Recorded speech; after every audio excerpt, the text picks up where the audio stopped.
ዛሬ ላይ ቀይ ባህር ተብሎ የሚጠራው አካባቢ የሀበሻ ባህር ይባል ነበር። ኤርትራ ተብሎ የሚጠራው ቦታ ደግሞ ባህረ ነጋሽ ተብሎ የሚጠራ ነበር። አያቶቻችን አባቶቻችን ቅድመ አያቶቻችን በዚህ ቦታ ላይ ታላቅነታቸውን አስመስክረዋል። እስከ የመን ደቡብ አረቢያ ድረስ በመሄድ ያስተዳድሩ ነበር።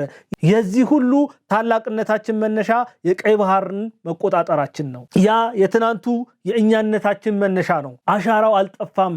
ዛሬም ድረስ ዱካው ውሉ በዛ ቦታ ላይ አለ።